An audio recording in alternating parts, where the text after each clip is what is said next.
حضرت بريدہ رضی اللہ تعالیٰ عنہ ان سے بہت ہی ایمان افروز اور بڑی خوبصورت حدیث مبارکہ ہے.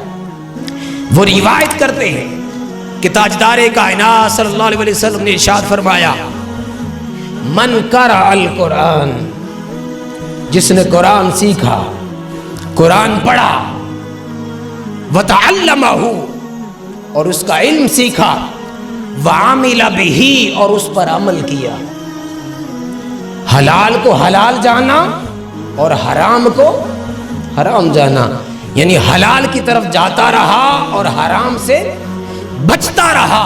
اللہ پاک اس کو قیامت کے دن صلہ کیا دے گا؟ پہلی حدیث میں نے عرض کیا کہ اس بندے کو اللہ پاک جنت عطا فرمائے گا اور اس کی سفارش سے اس کے گھر والوں کو 10 ایسے لوگوں کو بخش دے گا جن پر جہنم واجب ہو چکا ہوگا.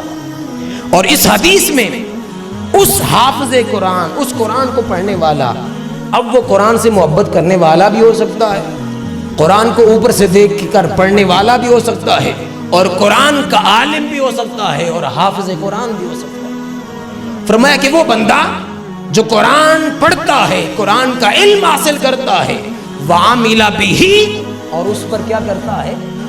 عمل کرتا ہے.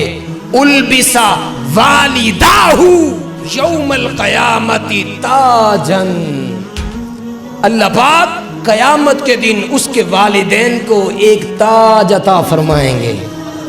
کیا عطا فرمائیں گے؟ تاج عطا فرمائیں گے.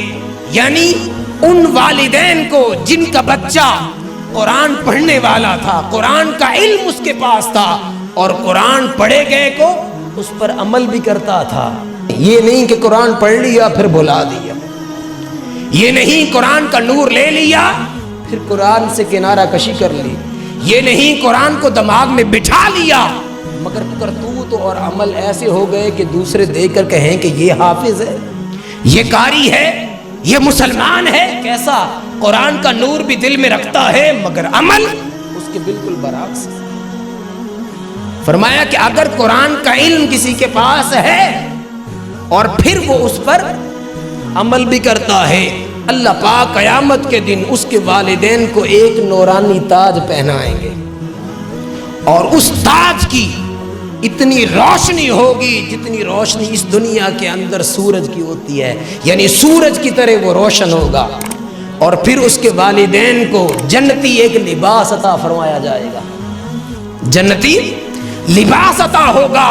وہ والدین رب کی بارگاہ میں عرض کریں گے کہ باری تعالیٰ، ہمارے اعمال تو اتنے اچھے نہ تھے، ہم اعمال میں کمزور تھے، مگر آج ہمارے کس عمل کی وجہ سے، کس بات کی وجہ سے، کس عمل کی وجہ سے ہمارے ساتھ اس طرح کا برتاؤ کیا جا رہا ہے.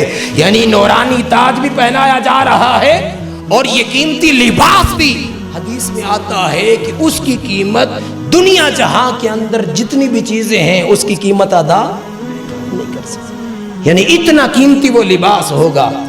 اس پر رب تعالیٰ فرمائیں گے کہ اے بندے، اے والدین، تو دنیا کے اندر اپنی اولاد کو علم دین سکھاتا رہا، قرآن کا علم انہیں عطا کیا، قرآن سکھاتا رہا، اور تیرا بیٹا یا بیٹی قرآن کو اس نے سیکھا اور پھر اس پر عمل کیا. ان کے عمل کی وجہ سے آج تمہیں اس اعزاز کے ساتھ نوازا جا رہا ہے. یعنی نورانی تاج بھی پہنایا جائے گا اور قیمتی لباس بھی پہنایا جائے گا.